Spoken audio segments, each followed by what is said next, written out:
Marxismo cultural e sua origem católica. Nota: por Romero Venâncio, UFS. Qualquer ser humano que se interesse pelo catolicismo contemporâneo no Brasil, em particular, de pós-2013 para cá e numa abordagem socio-histórica, será levado a entender uma ofensiva de extrema-direita que entrou com bastante força e eficácia simbólica na Igreja Católica. Uma linguagem nova perfilou todo um comportamento de uma série de padres, bispos, freiras, leigos. Coisas como marxismo cultural, ideologia de gênero e infiltração comunista virou uma paranoia e se alastrou como um rastilho de pólvora nas mentes e corações de toda uma geração de católicos/católicas e que em 2023 já estão adultos e calibrados na sua fé com todo um conjunto ideológico de termos de direita que as fazem viver, se é que isso pode ser chamado de vida. Acho pouco provável que se possa fazer algo para mudar isso em curto prazo. Nem Deus conseguiria, se por um caso tivesse interesse. Tratasse de algo consolidado e alimentado diariamente em paróquias, dioceses, cursos em plataformas fechadas, no YouTube ou nos grupos de WhatsApp, Facebook e Instagram. Foi feito já nos anos de ouro do neoliberalismo nos anos 90 brasileiro, quando todo um anticomunismo entrou sorrateiramente na igreja ainda por uma figura desconhecida até então, chamado Olavo de Carvalho. O padre José Comblim, em seu clássico do final dos anos 90, já nos dava régua e compasso para compreender estas coisas na Igreja Católica.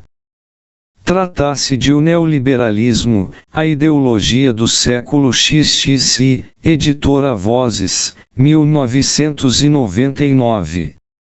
O capítulo deste livro onde o autor fala da cultura neoliberal na religião cristã é impressionantemente atual. Entre 2012 e 2013, Olavo de Carvalho, em seus cursos fechados e abertos em forma remota, começava a falar de um tal marxismo cultural.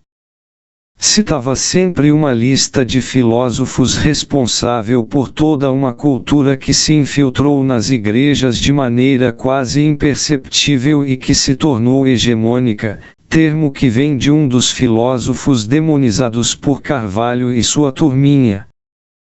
Parecia um mantra diário falarem de Lukács, Gramsci, o pior de todos para essa gente, Escola de Frankfurt. Sempre acredito que Olavo e sua turma nunca lerão nada de Adorno, Horkheimer, Marcuse e Benjamin, nunca citam nada preciso.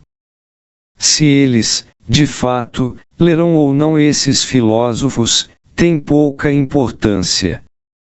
Aqui, o trabalho é a mais pura e cristalina doutrinação com o objetivo estratégico de desqualificar esses nomes e criar toda uma detalhada demonização.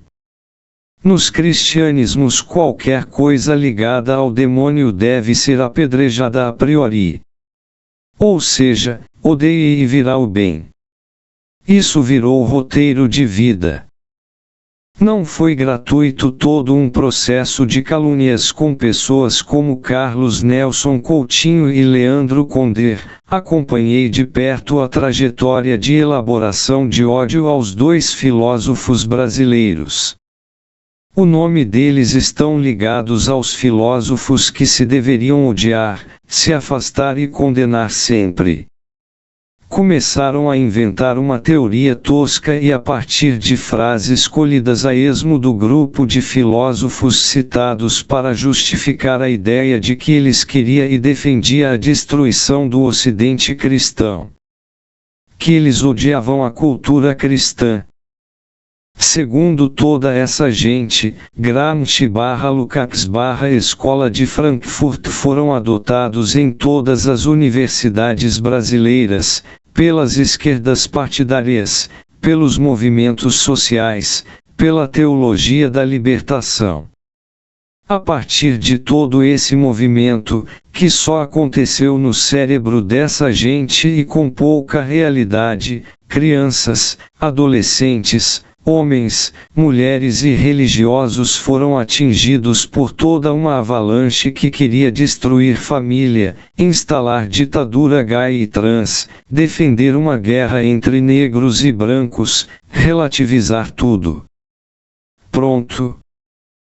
Estava armada a plataforma ideológica presente em todos os livros de Olavo de Carvalho, nos cursos do padre Paulo Ricardo, youtuber carro-chefe da direita católica virulenta, Bernardo Custer, Centro Dom Bosco, Instituto Borborema e toda uma récua de padres, leigos de impacto menor, mas com presença constante nas redes sociais, na verdade, redes digitais.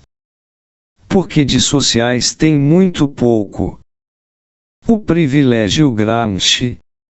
Foi construído todo um movimento desde 2012 para eleger Gramsci o maior inimigo do cristianismo, católico, em particular, e para isso tinham que provar a afirmação. A prova veio na invenção de um termo que não significa nada e passa a ser tudo na cabeça de toda uma geração: marxismo cultural. Que o marxismo tem uma concepção de cultura, isso vem desde o próprio Marx. Como arrematou bem Raymond Williams ao chamar de materialismo cultural.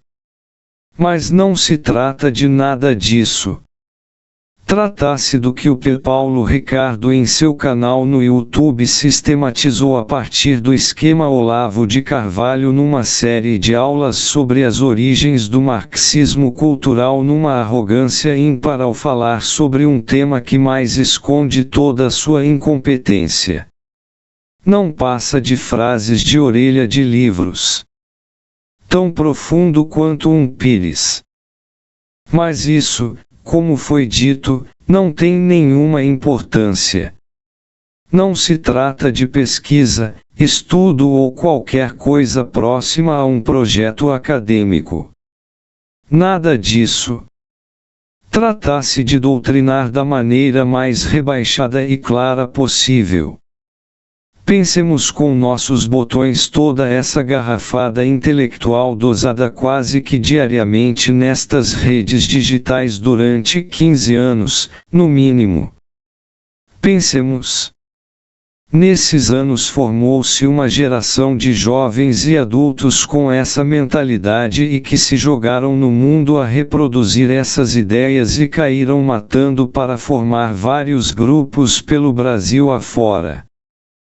Dentro das igrejas, nas universidades, nas escolas privadas e públicas, nas plataformas digitais, em rádios, em grupos de estudos e até no parlamento, alguns se elegeram parlamentares com esse discurso. E o Gramsci da cabeça dessa gente de extrema direita com tudo isso. É com tudo isso mesmo.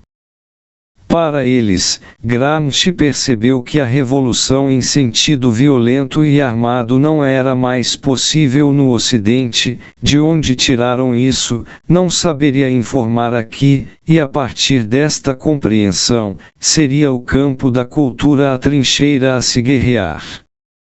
Era ganhar corações e mentes.